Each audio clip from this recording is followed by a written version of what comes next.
নমস্কার, কেমন আছেন সবাই? সুপ্রিয়ার ঘর কন্যা একটা ভিডিওতে সবাইকে স্বাগত।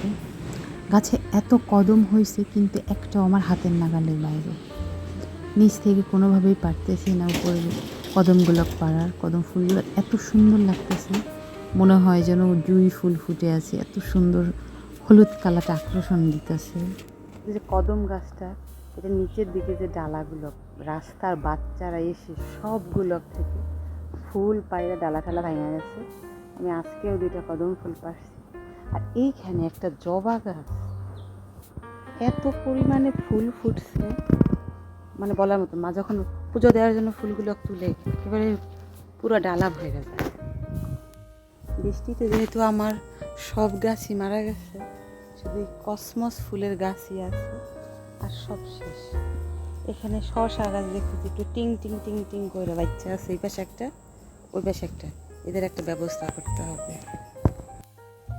আজকে সকালবেলা হচ্ছে অন্যরকম একটু খাবার তৈরি করবো। রেগুলার তো মুড়ি ঝুড়ি আম টাম খাওয়া হয়, আজকে অন্য কিছু করতেছি। আজকে করবো একটু রোল। তো রোল করার জন্য আমি আগে আটাটা মেখে নেব।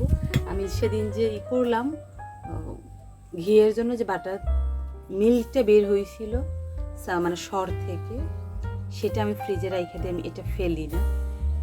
সরের যে এইটা থাকে যেটা তুলে নেই বাটার, ওটার থেকে এটা বেশি ইম্পর্টেন্ট। এটা আমাদের জন্য খুবই উপকারী। আমি এটা ফ্রিজে রেখে দিই, 2-3 দিনের মধ্যে এটা শেষ করে ফেলে।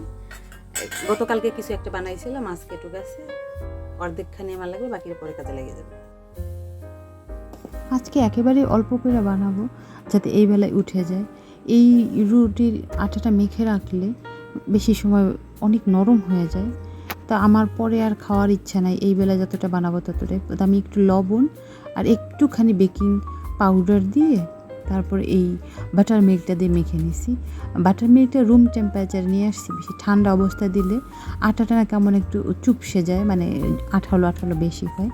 ব্যাস সুন্দর করে পরিমাণ মতো আমি দিয়ে একটু নরম নরম করে মেখে নিছি। এর উপরে এখন একটু তেল দিয়ে কিছুটা সময় রাখবো, তাহলে এটা আরও বেশি ভালো হয়। এটা একেবারে সফট একটা হবে, খামিরের মতো হবে। সেটা দিয়ে রুটি রোলটা করলে হেভি লাগে।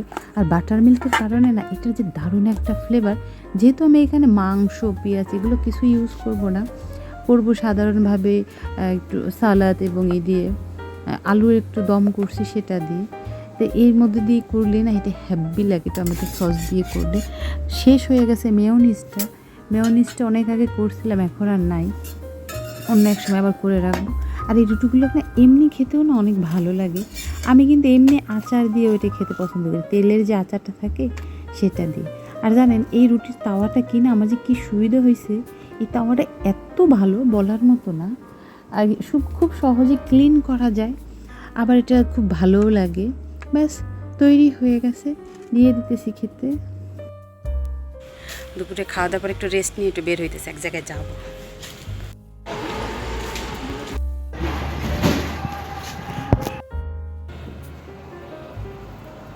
মোটামুটি রাস্তাঘাট ফাঁকা, এখন বাজে প্রায় 4:30। এই সময় রাস্তা একটু ফাঁকা কমই থাকে, কিন্তু তারপরে ভালোই ফাঁকা দেখতেছি। তাড়াতাড়ি চলে যেতে পারবো, আবার ফিরবো, অনেকগুলো কাজ হাতে। এই বাড়িতে অ্যাকচুয়ালি একটা অনুষ্ঠান হইতেছে। তুলসী দিদি যে যায় আমাদের বাড়ি, তুলসী দিদিদের বাড়িতে আসছে। আমরা আসছি একেবারেই অনুষ্ঠানের সাথে। এখানে হয়েছে যোগ্য, এটা গীতা যোগ্য বলে।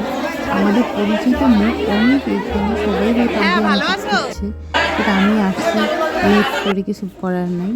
এখানে একটা মিষ্টি বাবু বসে আছে। অনেক সময় থাকলাম ওই বাড়িতে, এখন বাড়ির দিকে যাই।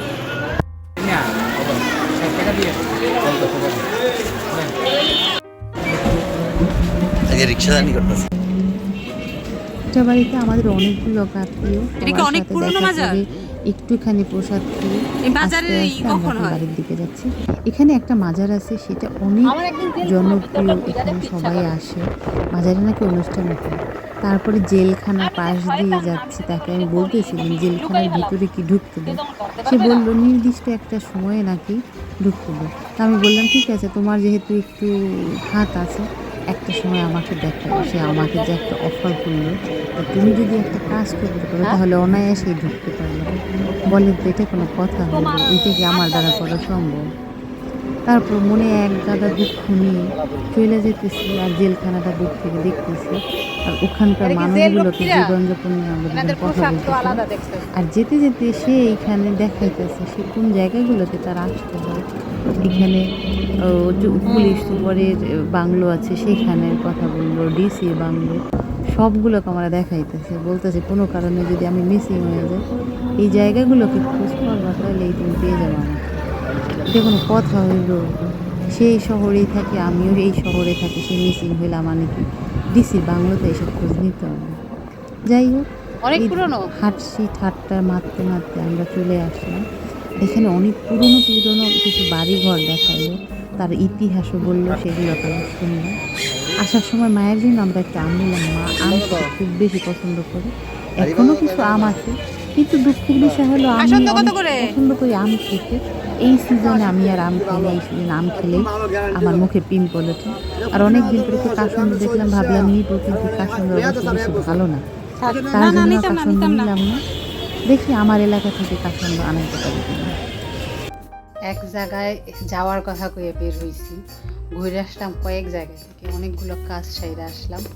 তারপর আরেকটা কাজ করে আসার কথা ছিল, সেটা হয় নাই, রাত হয়ে গেছে, আবার একটু বৃষ্টি পড়া শুরু করছে। মা আবার ফোন দেওয়া শুরু করছে, এই জন্য তাড়াতাড়ি চলে এসেছি। আগে ফ্রেশ হই, তারপর স্যারে চা খাবে, আমি একটু কফি খাবো, আমার মাথাটা ব্যথা।